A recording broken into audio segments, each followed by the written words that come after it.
Okay, so I'm going to do something a little bit different today.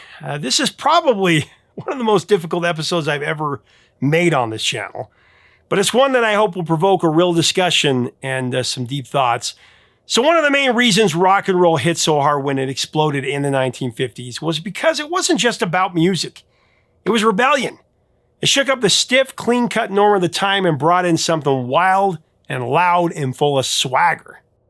The artists who lit the spark weren't just entertainers. I mean, they were symbols of freedom, symbols of independence and boldness. And that was magnetic, especially to a younger generation hungry for something that would inspire them. The biggest stars didn't just push boundaries. They dared people to react. Elvis Presley, with his swiveling hips and sneer, wasn't just performing. He was shaking up an entire culture.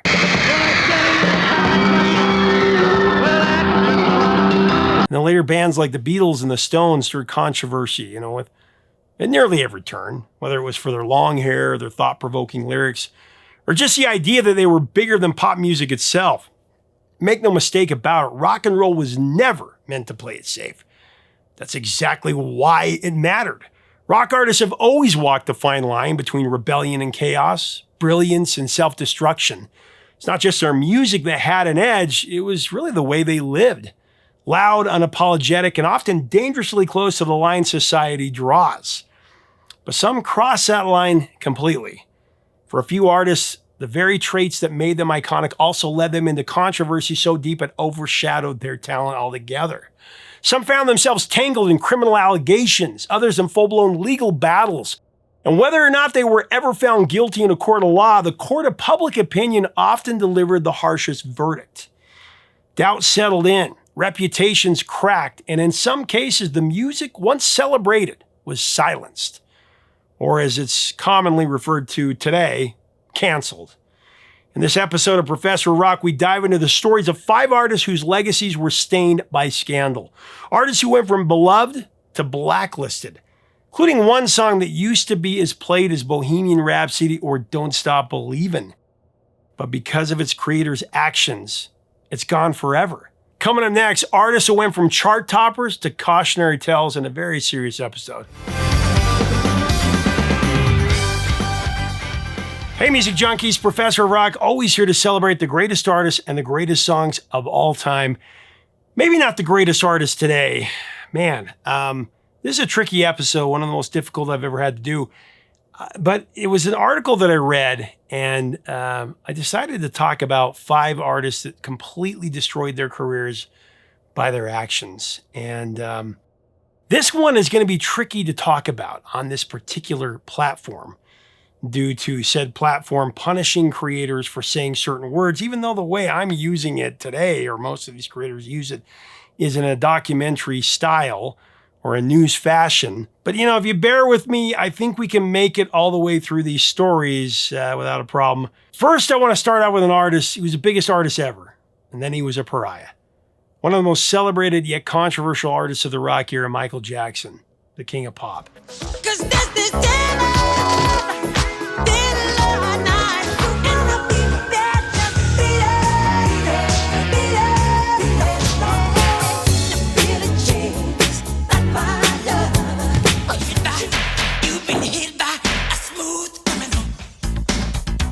After the release of the 2019 documentary Leaving Neverland, which featured detailed allegations of major abuse against Michael Jackson, many radio stations around the world reacted swiftly. They pulled his music from their playlists almost overnight. It was a stark reminder of how public perception can shift in an instant, just like that. Even for one of the most iconic figures in pop history, in 1983, nobody was bigger. But Michael was no stranger to controversy. Even before those allegations surfaced, his 91 chart-topping hit, Black or White, sparked its own wave of backlash, especially in the U.S. While the song promoted racial unity, the original music video raised eyebrows in its closing sequence. Michael Jackson was shown smashing car windows and grabbing his crotch in an intense symbolic dance.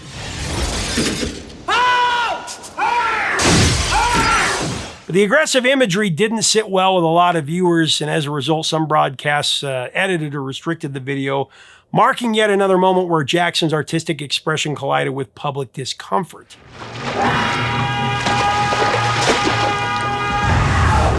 Now, I'm not going to weigh in on my own opinion on this. I'm going to tell the story. But MTV relented to the pressure and forced the record label to edit the video, or it would be removed from the network's playlist. The first public allegations of child abuse against Michael Jackson emerged in 1993, marking the beginning of a long and painful chapter in his life and in his career. And what followed was a decades-long storm of scrutiny and legal battles and relentless speculation about his relationships with, young people. Can't say certain words on there.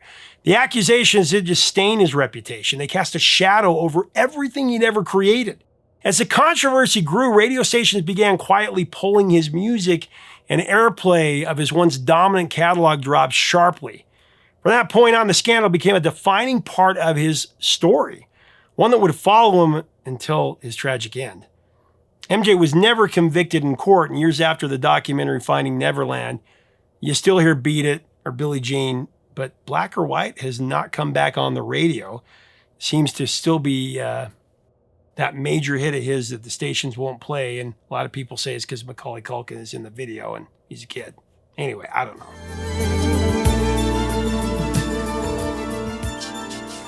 So coming in at number 4, I've got Boy George, and he's another controversial artist of the rock era. His bold androgyny grabbed worldwide attention, and for years his band Culture Club was the hottest act in the business from about 1982 on. The run of Boy George started with a single, Do You Really Want to Hurt Me? When it went shot to number 1 in the UK and it went to number 2 here. Do you really want to make me cry? Then a year later, Boy George and Culture Club reached number 1 again with Karma Chameleon. Huge song.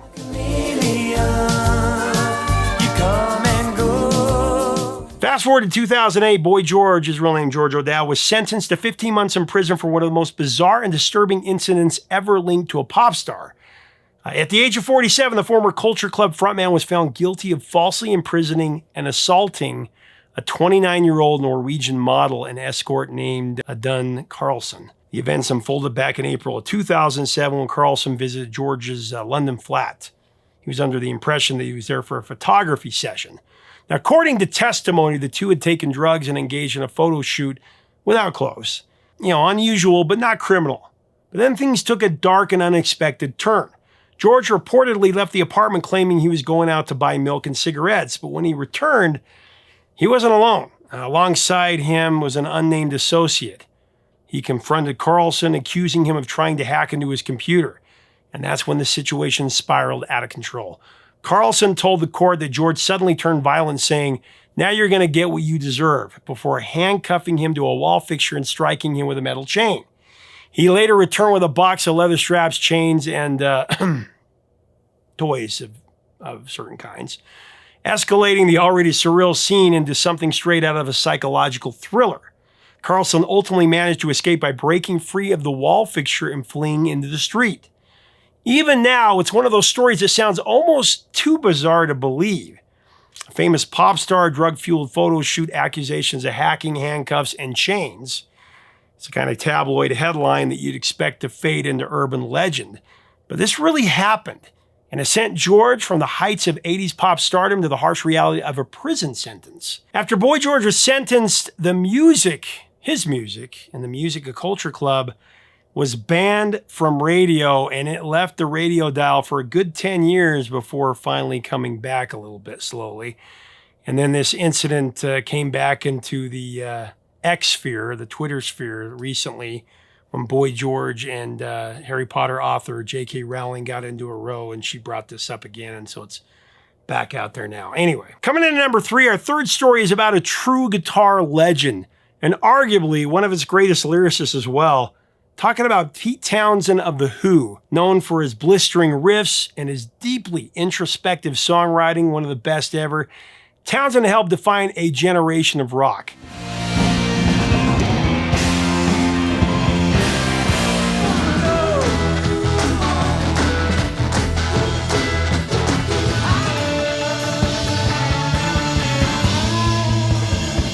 But in 2003, his legacy took a major hit when he found himself at the center of a deeply disturbing investigation.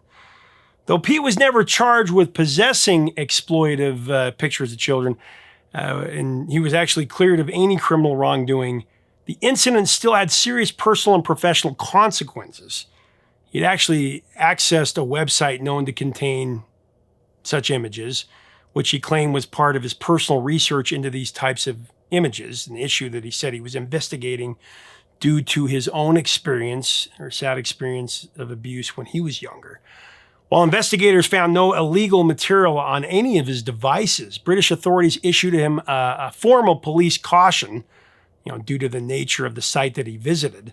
Under UK law, that meant that he was placed on the offender registry for 5 years, a move that immediately sparked public outrage.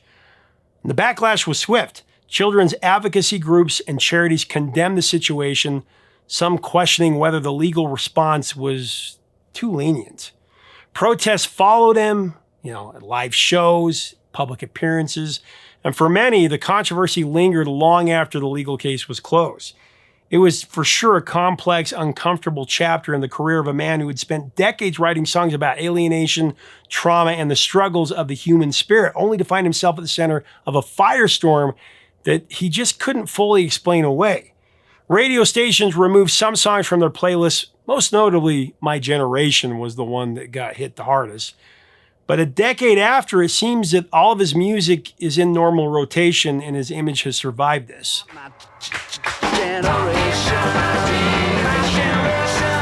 Coming in at number 2, we have one of the earliest rock controversies that led to the cancellation of a high-profile artist, one of the founding fathers of rock and roll, and his music got canceled as well. It's the story of Jerry Lee Lewis.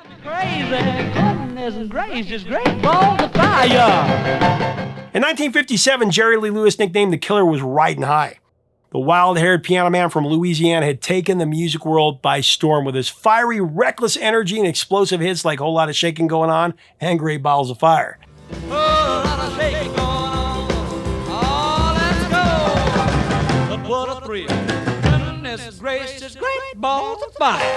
With his pounding piano, his leering stage presence, and Preacher Gone Bad swagger, he looked poised to take over rock and roll. And for anyone who's ever watched those early performances of Jerry Lee pounding the piano like he's going to destroy it, you're missing out. There's a reason he was called the Killer. The man was a fearless, passionate rock crusader who blew up the stage every time he performed.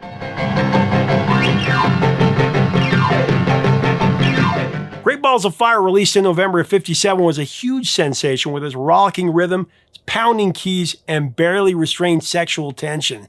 It burned up the charts. It climbed to number 2 on the Billboard Hot 100. Jerry Lee was suddenly one of the biggest names in music, and at just 22 years of age, he seemed unstoppable as one of the 4 biggest names in rock, along with Elvis, Chuck Berry, and Little Richard.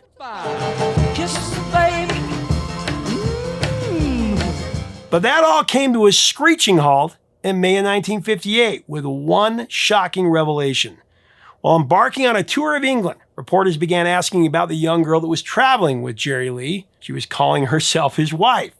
After some digging, it was revealed that the 22-year-old Lewis had married his 13-year-old cousin, Myra Gale Brown. Not only was she underage, she was also his first cousin once removed. And to make matters worse, he was still technically married to his previous wife at that time. The press exploded. British media and public opinion turned on him instantly. Tour dates were canceled. Fans were outraged. Within days, his UK tour collapsed and he returned to the States to face even more backlash. In the wake of scandal, Lewis's American career also began to crumble. Like that. Concerts were canceled, like I said. Perhaps most devastating of all, though, radio stations across the U.S. stopped playing his music. Done. Especially Great Balls of Fire, which in hindsight took on a far more uncomfortable tone. Feels good. Hold me, baby. What had been a flirtatious, high-energy rock hit now felt like it was too risque, too provocative, too closely tied to a man whose personal life was dominating headlines for all the wrong reasons. Airplay boycott, it hit hard. DJs distanced themselves from Jerry Lee. Parents forbade their kids from listening.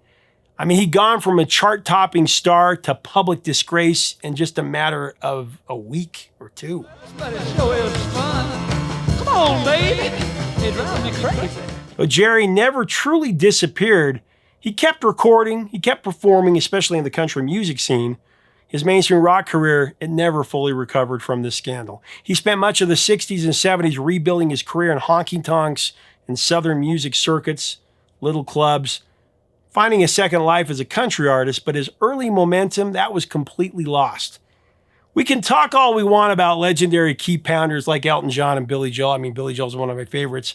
But man, Jerry Lee smoked everybody. And scandal-free, he may have had a career that followed closely after Elvis, who also married a young lady, but he sidestepped the same fate as Jerry Lee. Of course, she wasn't his cousin. It was a long road to recovery, but Jerry Lee, he was eventually inducted into the Rock and Roll Hall of Fame's inaugural class in 1986. Of course, his raw talent and influence were once again recognized. But even then, the shadow of that scandal has always lingered. So kind, got to tell this world that you mine. Jerry Lee was one of rock's original wild men, a musical genius who played like his piano was on fire. But his story is also a cautionary tale about fame, morality, and how quickly the world can turn on their heroes. Great Balls of Fire still plays in movies and soundtracks, though. But the story behind his sudden disappearance from radio is a reminder that even the biggest stars can be brought down not by rivals, but by their own choices. Now, as part of his comeback, Great Balls of Fire had some resurgence in Top Gun in 1986. Oh, what a thrill. Goodness gracious, Great Balls of Fire. And of course, his story was dramatized in the movie Great Balls of Fire that was released in 1989, June of 89. The film starred Dennis Quaid as Jerry Lee and Winona Ryder as Myra Gale Brown. It was based on Myra's own autobiography, Great Balls of Fire, the uncensored story of Jerry Lee Lewis. And it focused on both Lewis's meteoric rise to fame and the scandal that pretty much ended his rock career, but he was able to come back a little bit.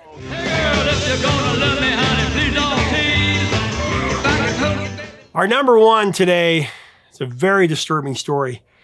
Bear with me on this one. It's about how controversy can lead to the cancellation of music in a career like that. His song was once as big as Any in Music. Heard as a stadium anthem back in the day as much or even more than We Will Rock You or Thunderstruck. I would argue more. But has been completely canceled. And I guarantee that you will not hear this song probably ever again. It's the truly sick tale of Gary Glitter.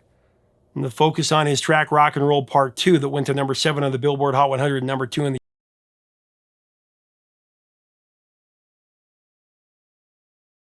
that his impact in pop culture was much bigger than his chart position, though. It was everywhere, until it wasn't. Released in 1972, the mostly instrumental glam rock track by Gary Glitter and producer Mike Leander, that became a staple at sports arenas across the U.S. and beyond. With his pounding beat, its distorted guitar, and that shout-along hook, hey!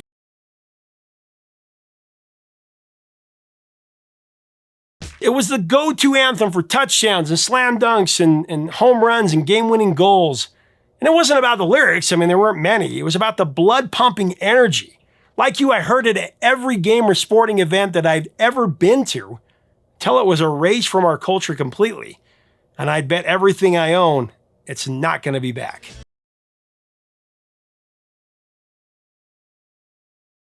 Hell, I'll probably get in trouble for playing it on here. Gary Glitter had created an iconic stadium classic. I mean, I remember chanting it all the time, pep rallies, blasting it from my car. My dad had the 8-track, he had the vinyl. It was a permanent part of my growing up experience. How about you? But behind the pulsating percussion and the crowd chants, there was a darker story building, one that would eventually bring his music to a crashing halt. Now, Gary Glitter, whose real name is Paul Gadd, in addition to the success of Rock and Roll Part 2, he had 3 UK number ones, including I'm the Leader of the Gang I Am.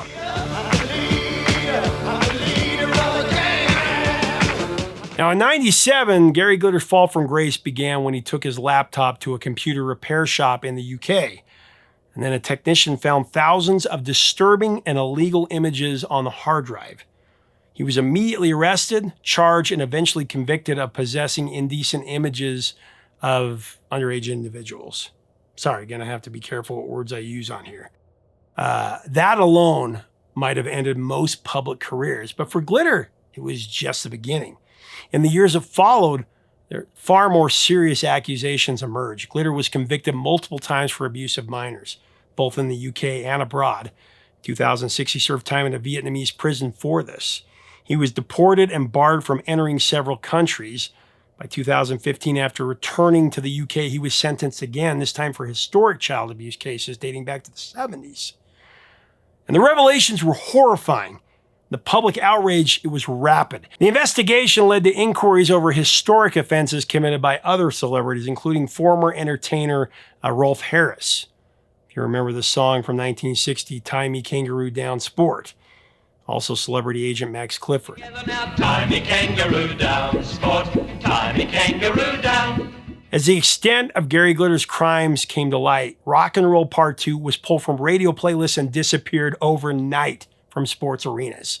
In the U.S., it had long been a favorite of the NFL, NBA, even appearing in movies like The Full Monty, Happy Gilmore, and Joker in 2019. Equal opportunity. It's good. But many sports organizations and broadcasters decided the song's association with glitter made it totally unacceptable. And they put it on ice forever. The NFL officially discouraged its use, and several teams removed it from their stadium rotations. Though the instrumental version didn't include Glitter's vocals, the connection, it was just too toxic. Even the film Joker, which used the song in a pivotal scene, faced backlash, forced Warner Brothers to clarify that Gary Glitter would not receive royalties from it.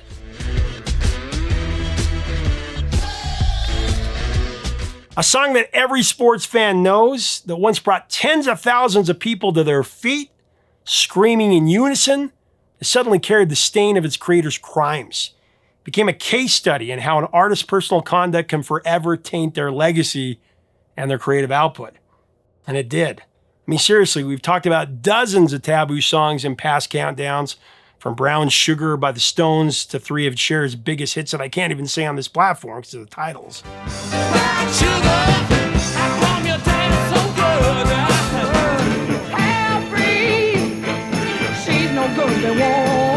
But none of these songs have been completely eradicated from every aspect of our culture, like Rock and Roll Part 2.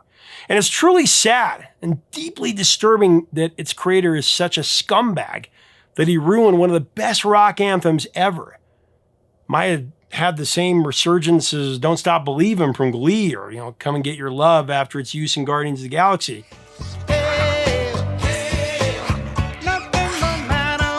Could have been used in a big superhero movie like Superman during an epic fight sequence where you're cheering on the hero and it goes back up the charts to #1. I could totally see that happening because it's such a great song.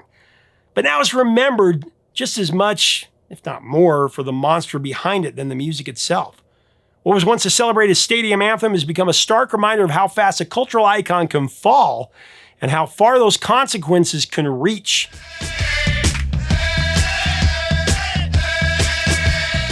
Now, for me, I've always believed in separating the song and the artist, because the truth is, the most perfect songs come from flawed human beings. None of us are perfect. But in this case, it's impossible. And it sucks. Because like I said, Rock and Roll Part 2 is so iconic. Now, another thing to think about, playing devil's advocate here, there are probably dozens of songs that we adore that were sung or written by monsters. We just don't know the exact skeletons in their closet, or they haven't come out. And isn't it strange how some artists' bad behavior get their songs banned and they become pariahs for a time, but then the public moves on and the songs are back in rotation, and slowly but surely they survive. But in the case of Gary Glitter, this song's done.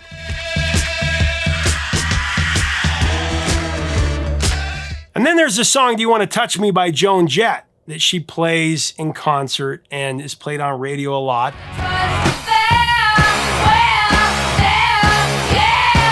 Been used in movies quite recently, within the last 4 or 5 years. And it was written and originally performed by guess who? Gary Glitter.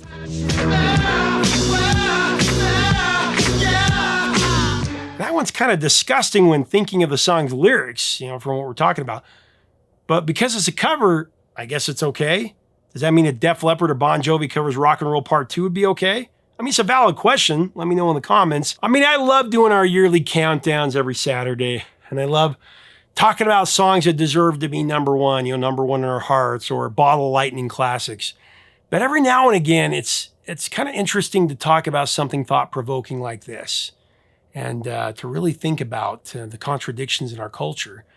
It's a strange thing when someone you admire, especially a musical celebrity, gets caught up in controversy. It just hits differently. Even when the evidence is staring you in the face, your heart wants to believe that they're innocent because you remember how their music made you feel. The moments it soundtracked in your life. Is that a thing? But then your head steps in and says, yeah, but where there's smoke, there's usually fire. And suddenly, one of your heroes might not be who you thought they were. It's human nature to want to give them the benefit of the doubt because if they fall, part of what they meant to you falls with them. Part of that memory is destroyed, and that's what makes it so tough. The 5 stories that I shared on this episode of Professor Rock are just that. Tough. Tough to hear, tough to imagine. Some are tragic, some disturbing, others downright hard to comprehend, just disturbing. But they all raise the same big question. Can we really separate the art from the artist? Can you still love a song that once meant everything to you knowing what you know now about the person who created it? Is the music just the music, or is it forever changed?